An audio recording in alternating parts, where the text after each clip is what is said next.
Hello guys, आज के video में हम बात करेंगे इशू के ऊपर जो कि मेनली था हमारे बीआरबी सिस्टम से कनेक्टेड जितने भी यूनिट थे एक पार्टिकुलर फ्लोर के। तो उन पे कूलिंग का इशू आ रहा था। तो उसके रिगार्डिंग पहले हमने ट्रबल शूट किया, फिर उसको मॉनिटर किया थोड़ी देर कि शायद पावर आउटेज की वजह से इशू आया होगा, क्योंकि जब पावर एक बार जाने के बाद आती है तो लगभग 15 से 20 मिनट लगते हैं आउटडोर यूनिट को चालू होने में। बट लगभग 10 से 15 मिनट बाद और लगभग आधे घंटे बाद हमने इशू को देखा तो इशू हमारा सेम ही कांस्टेंट रहा, मतलब कोई बदलाव देखने को नहीं मिला कूलिंग सिस्टम में। तो उस्ताद से हमने बात की तो उन्होंने बताया कि टेम्परेचर थोड़ा घटा के देख ले सेट पॉइंट को। तो सेट पॉइंट को घटाने के बाद भी आप देख सकते हैं हमने हर एक यूनिट का सेट पॉइंट घटाया, और फिर भी हमने देखा थोड़ी देर बाद कि हमारा कूलिंग का इशू ठीक नहीं हो रहा। आप देख भी सकते हैं कि हम जो पार्टिकुलर फ्लोर पे दिक्कत आ रही थी वो सारे उससे रिलेटेड सारे यूनिट के जो एसी थे इंडोर यूनिट, उनके प्रत्येक यूनिट का हम टेम्परेचर घटा रहे हैं।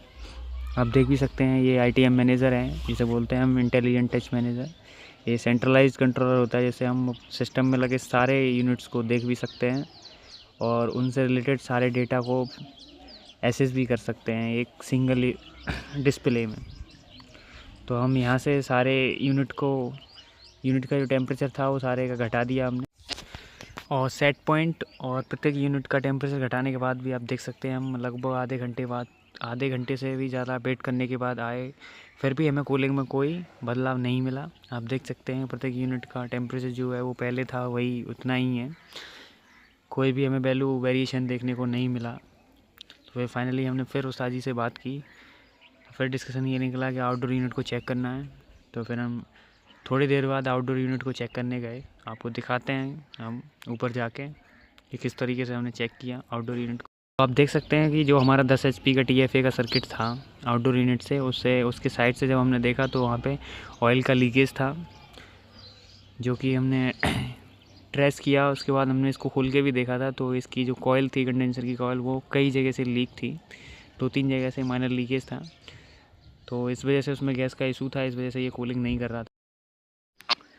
और आप आगे भी देख सकते हैं कि जब हमने इसका साइड कवर खोला कंडेंसर की दूसरी ओर का, तो आप देख सकते हैं कि यहाँ पे हमें लीकेज साफ दिखाई दे रही है, जो कि वो जो हमारे जो पाइप्स हैं उन पे साफ साफ ऑयल नज़र आ रहा है।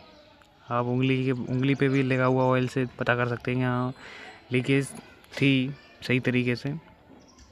और ये लीकेज कई जगह थी, क्योंकि पाइप कॉपर के होते हैं और वो बहुत पतले पतले होते हैं। तो थोड़े समय बाद ये मशीन हमारी पुरानी भी हो जाती है तो दिक्कत आती ही है। मशीन को देखते वक्त हमारी नज़र इन पीपल बाबा पे पड़ गई, तो इनको शिफ्ट करना ज़रूरी था और इनको हमने शिफ्ट कर भी दिया है दूसरे जगह। आपको अगली वीडियो में हम कभी मौका मिलेगा तो ज़रूर दिखाएंगे कि ये कितने बड़े हो चुके हैं। मशीन पे ब्रेजिंग परफॉर्म करने के लिए, क्योंकि हमें लीकेज को बंद करना था तो ब्रेजिंग करना ज़रूरी था, तो उसी के लिए हमें उसको गैस को रिकवरी करनी होती है, जो भी गैस उसमें बकाया थी। तो पता चला रिकवरी मशीन का स्विच ही काम नहीं कर रहा है। तो रजाक भाई कहने लगा नहीं मैं ठीक करूँगा, दूसरा भाई बोलने लगा कि मैं ठीक करूँगा। वही उस्ताद जी कहते नहीं नहीं नहीं तुम्हारे बस की नहीं है, क्योंकि वो लोग बहुत देर से जूझ भी रहे थे। तो फिर उस्ताद जी ने ही कमान संभाली और फाइनली ट्रबल शूट की रूट कॉज, और थोड़ी देर बाद हमारी मशीन चलने लगी थी। आप देख भी सकते हैं उस्ताद जी लगे हुए हैं, अभी मशीन थोड़ी देर बाद चलने लगेगी। ये हमारा था यूनिट TFA का 10 HP का। सबसे पहले लीकेज हमने इसी में डिटेक्ट की थी, तो सबसे पहले काम इसी का शुरू किया जाएगा। इसी के लिए हीट रिकवरी मशीन को ठीक करना भी ज़रूरी था, क्योंकि सारी गैस की जो रिकवरी है, जो हमारी रिमेनिंग गैस उसमें बची हुई है, उसको हमें निकालना है, क्योंकि वो बेकार ही हो जाएगी और हम गैस भरा हुआ है अगर सिस्टम में, तो हम ब्रेजिंग परफॉर्म भी नहीं कर सकते।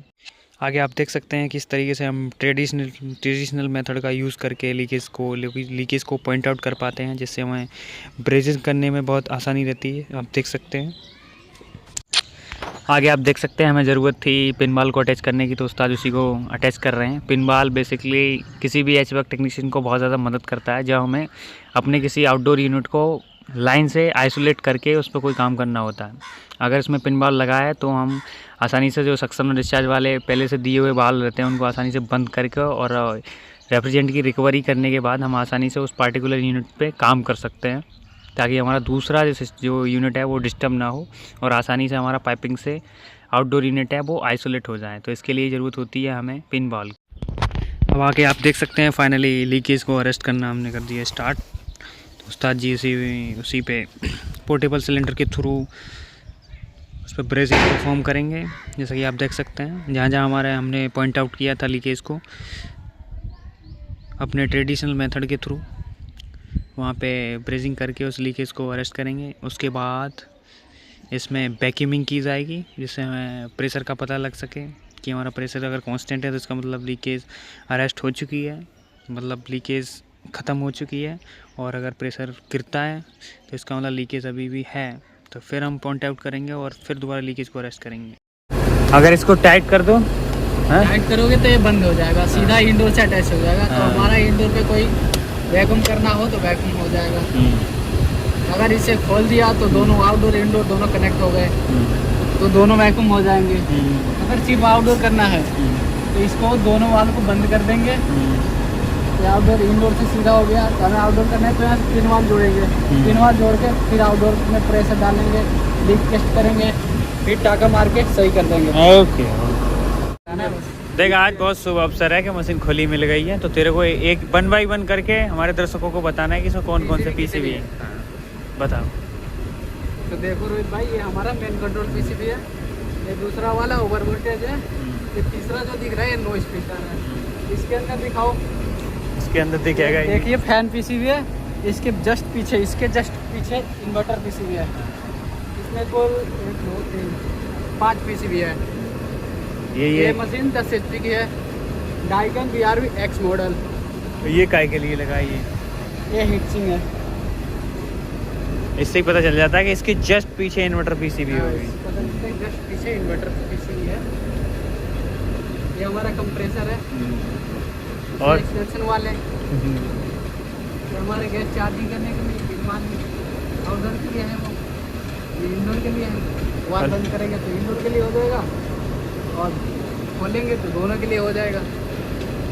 ओके, वीडियो को लाइक करें एंड चैनल को सब्सक्राइब करें।